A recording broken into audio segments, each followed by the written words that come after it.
Hey guys, so I'm back at it with another review. This week I'm reviewing Blood Red Sky, which is available on Netflix.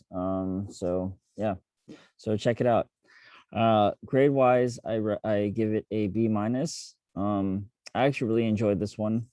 Um, it's basically the premise involves a single mother who is traveling with her son on an overnight plane, and she's basically trying to get her sort of rare blood condition treated by a doctor so that she can go about her life living normally. And her blood condition basically means that she turns into a vampire. So that's a very interesting hook. And while on this flight, the flight is actually hijacked by terrorists, and so she is sort of forced to sort of give into her vampire instincts and in order to save the plane, her son, and stop the hijackers. Um, so, so yeah, getting right into it about what I liked. I loved the acting in this film. The main actress whose name I can't pronounce, she was terrific. She was absolutely great.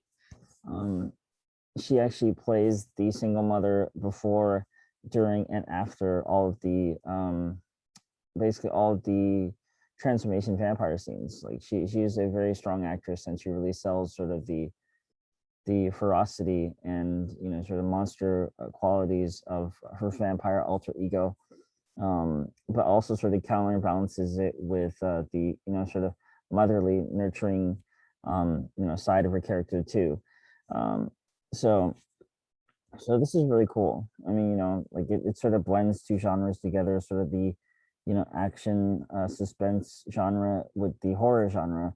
Sort of reminded me of kind of like those mid '90s, probably like '80s to mid '90s thrillers, that were usually about, like terrorists on board a plane or a boat or whatever.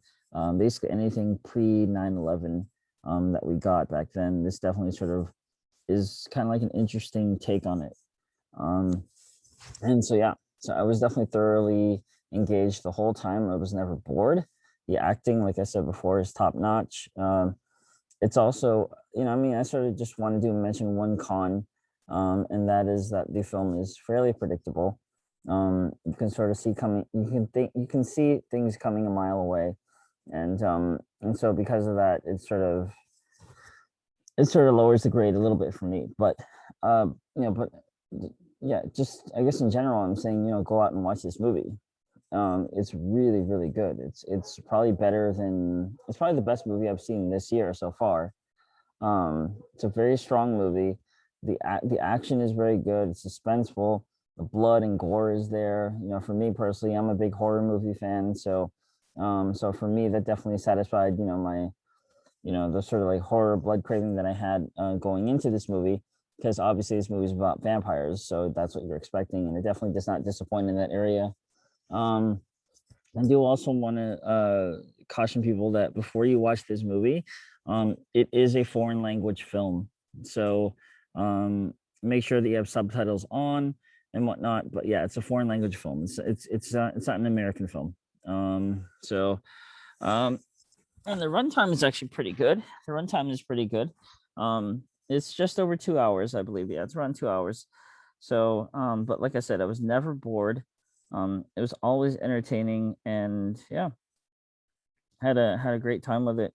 I thought the actor who played her son was pretty decent too. He wasn't too annoying or anything like that, or like precocious or anything like that. He was used in the right way. So he was pretty good. The villains were pretty good too.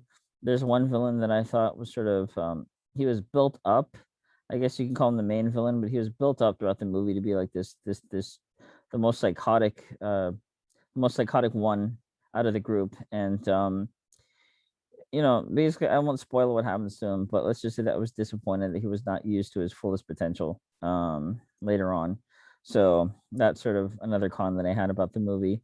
The makeup effects are pretty good. I thought the makeup effects on the main actress are very good. It sort of reminds you of like Nosferatu, aka Blood, or aka Blade 2 vibes throughout it, with the whole look, or her whole like vampire look and whatnot. So So it looks pretty cool. But all in all, I would say this is a really strong movie. If you have Netflix, then definitely, watch this movie ASAP. It's really, I would think it's worth your time. And Yeah, so just go check it out. Anyway, that has been my quick review of Blood Red Sky. Again, it's on Netflix. So yeah. And so next week I will be back, or yeah, in the coming weeks I'll be back with more movie reviews. So check back for this channel. Okay. Until then, thanks. Bye.